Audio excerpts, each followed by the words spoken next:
Zontes 368G, 5000 km. Ajmo prvo u servis.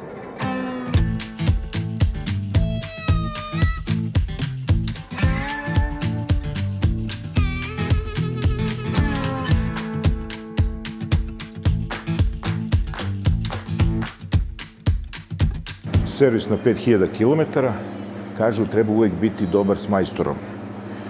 Ja sam krenuo da mu kuvam kafu u autin aparatu, da bi ga malo odobrovoljio, da vidimo šta sve treba da se uradi na 5000 km, šta je uradio, da li je potrošio možda ulje, da li čekiraju motor, to ćemo sve da vidimo sad sa majstorom šta rade, a posle toga idemo na generalne utiske o motoru posle 5000 km vožnje.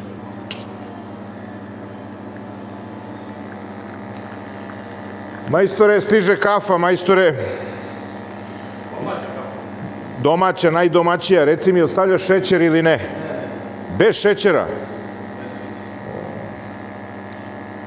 Opasan majstor. Kaže, bolje razmišlja bez šećera. Zato i mršav. A ne kao ja, ovako mršaviji. Majstore, kafa i da obratiš malo pažnju više na moj motor nego na ostale. Svakako se obraća pažnju. Da li je servis na 1000 km i 5000 km isti? Da. Sve se menja? Sve, da. Ide ulje u agregatu, ulje u diferencijalu, proverava se nivo rasladne tečnosti, kočivne tečnosti, luftovi, generalno kočnice, luft u upravljaču, tako da. Pneumatici, pritisak u gumama. Znači, fizički kako izgledaju. Kompletan pregled, da kažemo. A reci mi, koliko je bilo ulja kad si ispustio posle 5000 km kod mene? To je posle 4000, pošto na 1000 pa na 5 ide. Iznad polovine skale, što je fabrički, znači, apsolutno ništa nije potrošio. Znači, u granicama normale? U granicama normale, da. Dobro. Tako da, malo je kilometraža bila za nijansu i više čak. Za nijansu. Dobro, to ne moraju baš da znaju da sam zakasnio na servis. Ali koliko sme da se prekorači? Pa oko 10% je dozvoljeno. Znači 500 km otprilike. Da.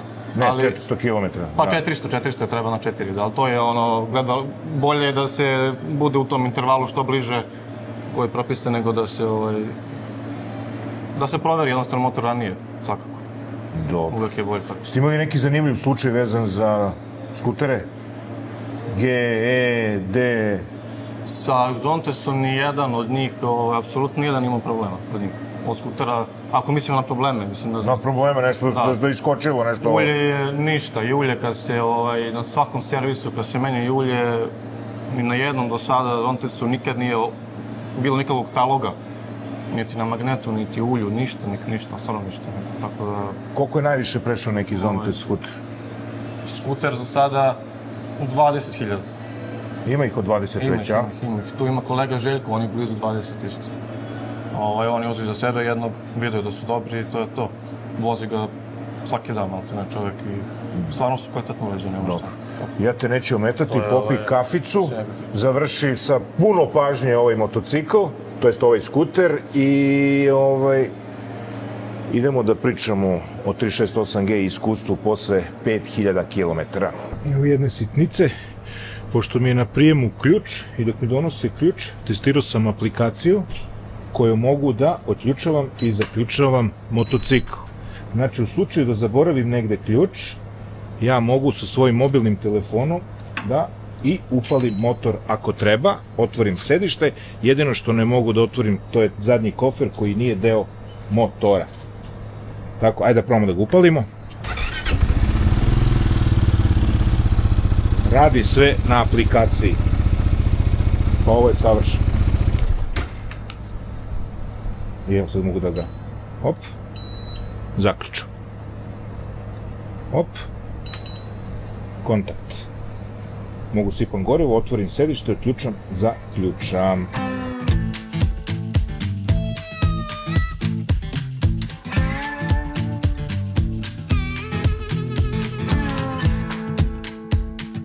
Zontes 368G.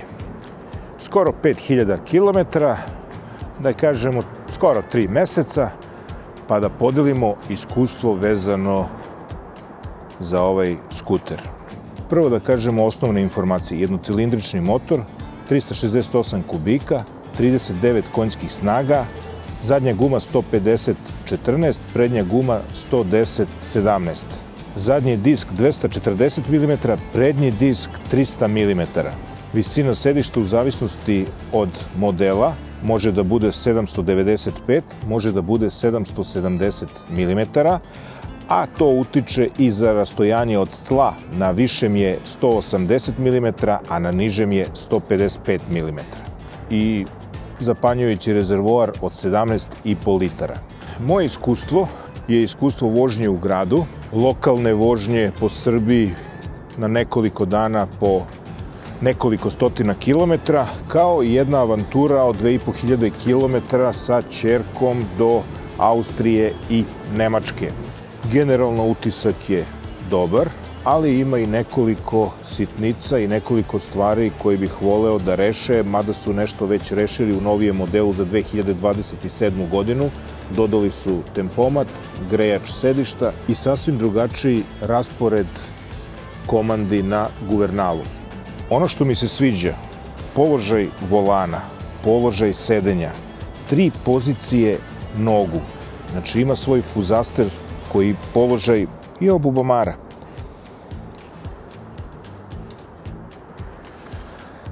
Da se vratimo. Položaj sedenja savršen.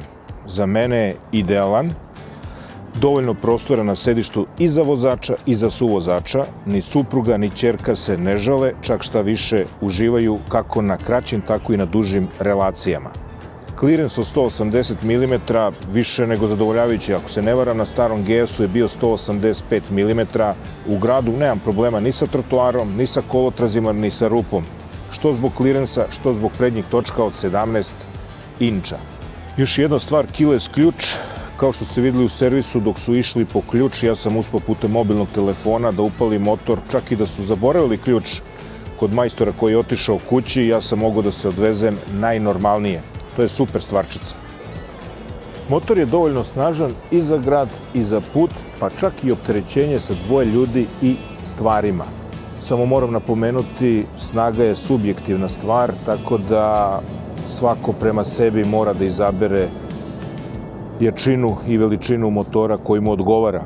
Za mene, za moj stil vožnje, ja nemam nikakvih zamerki. Kočnice su odlične, prednji disk od 300 mm, moram priznati da je zadivljujuće, poput nekog ozbiljnijeg motocikla je veličina tog prednjeg diska.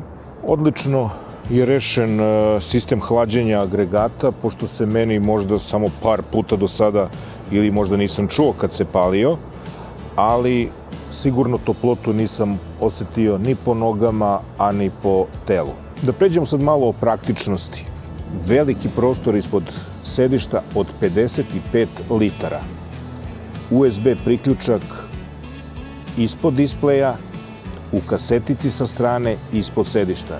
Opcija A, opcija C, na vama je da odlučite. Standardno dolazi sa maglenkama, kameru naravno napred pozadi, nije snimak za snimanje filmova, ali za neku internu upotrebu i više nego upotrebljivo, sa sve datumom i vremenom. Grejači ručki za zimske uslove, novembar je mesec, polovina novembra, i ja sam dodao jednu zanimljivu stvar, to je ovaj most iznad displeja za navigaciju, pošto voleo bih da imam kompletnu instrumentablu i nezavisnu navigaciju, to jest volim da koristim Google mape kako bi bio online sa gužvama i sa nekim radovima na putu koji su u toku. Tako da, po mom mišljenju, Google mapa najbolje radi kao navigacija, zato sam uzeo Interfonov CarPlay, koji je najprostiji mogući, kačenje je vrlo slično kao quad lock i uključi se samo u USB. Da li C, da li A, sve je jedno. Iskrena preporuka. Moto D Sombor, kontaktirajte Dragančeta, on će vam sve objasniti, postoje raznorazni i dodaci za sve to. Displej ogroman, pregledan.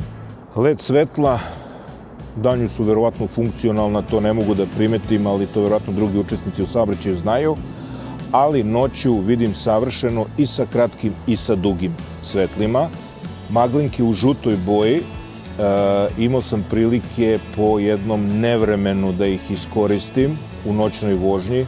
nas dvoje kad smo se vraćali iz Slovenije ka Srbiji i te maglinke su donele toliku prednost u vidljivosti da je to stvarno zapanjujuće. Ja sam bio neverovatno iznenađen, iako je bila i sumaglica, i kiša, i mokar kolovoz, ali preglednost je bila izvanredna. Kvalitet izrade ništa se ne razlikuje od bilo koje svetske firme. Plastika, čelični, aluminijumski delovi su sve u klasi svih ostalih motocikala. Žičane felne za ovu klasu moram priznati da je onako jedan lep začin CDE. Zvuk je prijatan, ima dozu nekih bas frekvencija koje ja volim da poredim sa originalnim Ferguson traktorima iz 50-ih, 60-ih godina, engleskim traktorima. Taj, da kažem, izražajan u bas frekvencijama, pogotovo na dodavanju gasa, tako da mi je vrlo prijatan za uši. Rezervoar 17,5 litara, a mali potrošač. Generalno, moja potrošnja je bila u proseku nekad čak od 3,1-2 litra do 4,2-3 litra po gradu. Na putovanju, kad sam bio sa ćerkom u Nemačkoj i Austriji, ja mislim da je bila negde oko 3,8-3,9. E sad, da li motor ima mane? Znate li neki motor koji nema manu? Ja ne znam. Ali na ovom modelu sam uspeo da nađem neke zamerke koje nisu krucijalne, koje nisu vitalne, ali su tako, eto, neki nedostaci, možda, stvarno ne znam iz kog razloga. Jedan od tih je na displeju ne postoji simbol za maglenke, da li su upaljene ili ugašene, kao i što nema na displeju spoljnu temperaturu. Imam temperaturu pneumatika i prednjeg i zadnjeg, pritiska u gumama i prednjeg i zadnjeg, ali nemam spoljnu temperaturu. Neko će reći šta će ti, možda samo stvar navike. Tokom vožnje ne možete mnogo kroz displej da funkcionišete, znači možete samo da menjate page koji vam govori osnovne informacije, koliko kilometara imate, koja je prosečna potrošnja, koliko ste prosečno vozili od posljednjeg reseta i sve te stvari, ali da menjate nešto bitnije, to ne postoji. Zaštita od vetra dobra je, ali mogla bi malo biti bolja, na primjer, na nogama. CST gume, mislim da se zovu, koje su u principu ok kad se dobro zagreju, ali pri nižim temperaturama, to jest kad su hladnije, poprilično su tvrde. I rekao bih još dve stvari. Jedna stvar, lulica za sam rezervoar u toku sipanja goriva može da uđe samo pod jednim uglom iz pravca sedišta. Sve sa strane ne može kompletna lula da uđe u sam rezervoar, što možda i nije neka mana, pošto gorivo sipate svakih 400, 450, 500 km, zavisi koliko ste osetljivi na ručici gasa. E sad neki zaključak, kome je namenjen ovaj skuter? Pa možda neko ko voli avanturistički izgled, neko ko voli da siđe sa asfalta, neko ko voli prednji veliki točak, neko kome treba praktičnost po pitanju prenošenja prtljaga ispod sedišta i još ako se doda kofer pozadi, kao što sam ja dodao, od 55 litara, nabavka nedeljna, čak ostane i praznog prostora. Skuter koji nije možda previše skup u odnosu na svoje konkurente, a mnogo se dobija. Vizuelno za mene je možda jedan, ako ne i najlepši skuter. Nemam problem sa njim da putujem, da se vozim ceo dan, da pređem, znači distanca Beograd-Grac mi je bila u danu, čak sam krenuo poprilično kasno, zadržao se dugo u Somboru, ali sam stigao bez problema, bez umora, kako ja kao vozač, tako i moj suvozač. Dodao bih još jednu stvarčicu koju sam zaboravio, a to je, iako je jeftin servis, ali je poprilično čest, na 4000 km se radi, ali to je preporuka fabrike, tako da tu ne možemo ništa da učinimo. E sad da kažemo par praktičnih stvari koje sam tokom vožnje iskusio. Znači, generalno svi dugmići, da ih nazovemo, ili prekidači za meni i sve ostalo su vrlo praktični. Možda je malo manje praktičan svetlo za maglu, paljenje i gašenja u vožnji, pogotovo što nema indikaciju na displeju, ali u refleksiji automobila ili nekog prevoznog sredstva koji je ispred vas to možete da vidite. Ručna kočnica, savršena stvar za ostavljanje motocikla na ćopavoj ili čak negde na uzbrdici kad čekate semafor duže. Često znam da povučem ručnu kočnicu, samo je pipnem, ona se isključi i vožnja ide dalje. Retrovizori su odlični, vetrobran je podesiv ručno u nekoliko položaja. Ja sam pronašao sebi neki koji je nit na najvišem, nit na najnižem, ali bliže višem nivou za moju visinu. Zaštita od vetra više nego zadovoljavajuća. Naravno, ako ne osetimo vetar u kosi, čemu motor?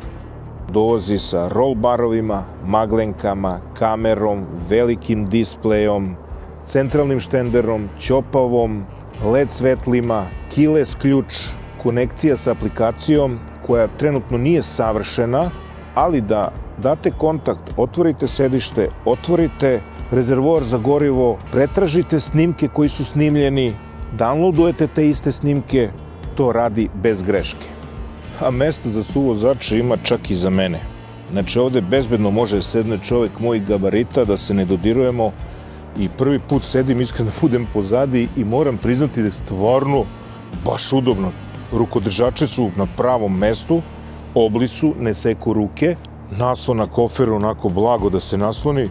Odavde vidim jednu stvarčicu koju sam zaboravio, a to je nezaobilazna kukica na svim skuter motorima.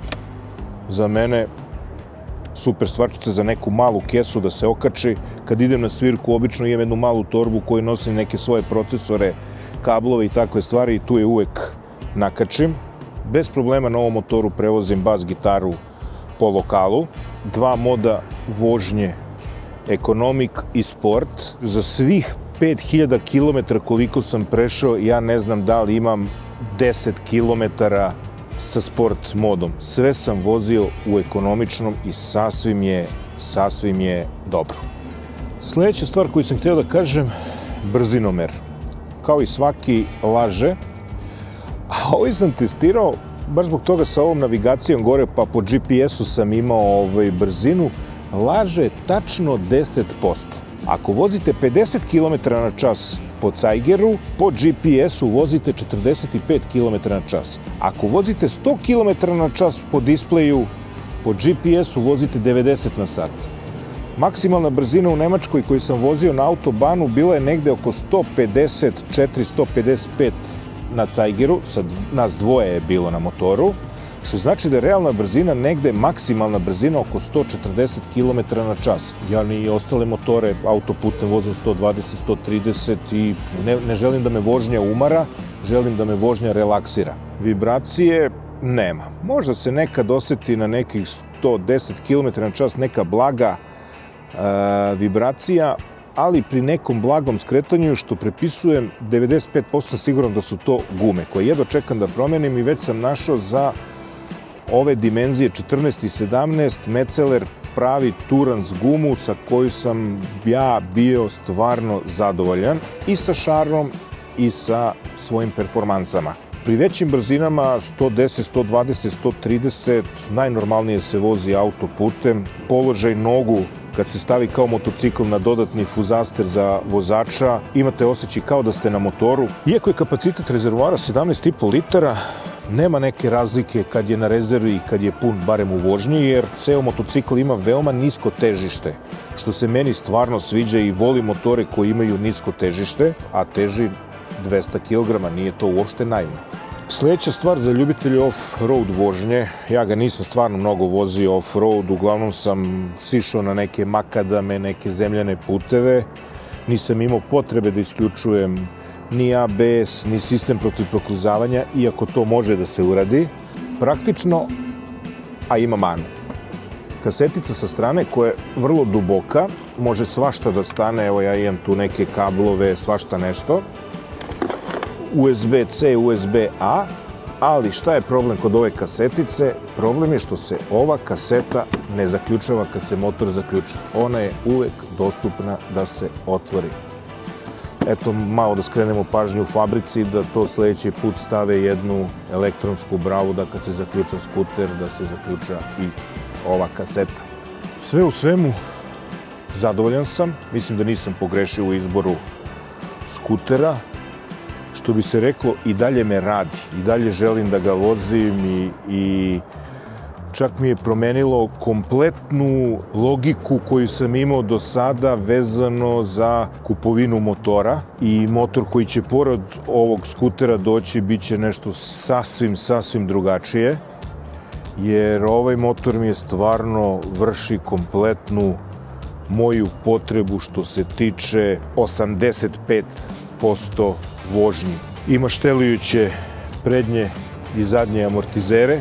Aplikacijom može da se veže sa njegovom navigacijom i da koriste njegovu navigaciju koja vizualno izgleda kao Google mapa, ali nema veze sa Google mapom. Jedino što su skromne informacije, pošto je ceo displej mapa, dole imate samo koliko idete kilometara na čas, broj obrtaja, temperatura i gorivo. Zato sam i ja, kao što sam i rekao, već stavio gore interfonovu navigaciju, tako da je meni kompletan displej, kompletna navigacija, povezana sa Googleom, u live-u na internetu i nemam problem. Može se uradi mirroring telefona na displej skutera. Koristite bilo koju aplikaciju koju imate, na primjer ja sam pretplaćen na Kali Moto, tako da i Kali Moto funkcioniše bez problema na displeju skutera.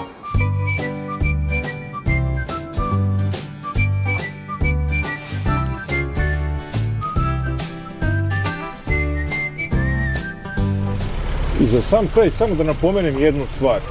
Nas dvoje, 7 dana na putu, 2 kipsta torbice od 20 litara ispod sedišta, plus pantalone, kišno odelo i duks ispod sedišta, jedna kipsta od 20 litara, kipsta je torba u Decathlonu, u koferu, dron i još neke stvari, alat i sve to stalo na ovaj motor. Tako da kad smo se vozili, kao da smo lokalci, a ne putnici.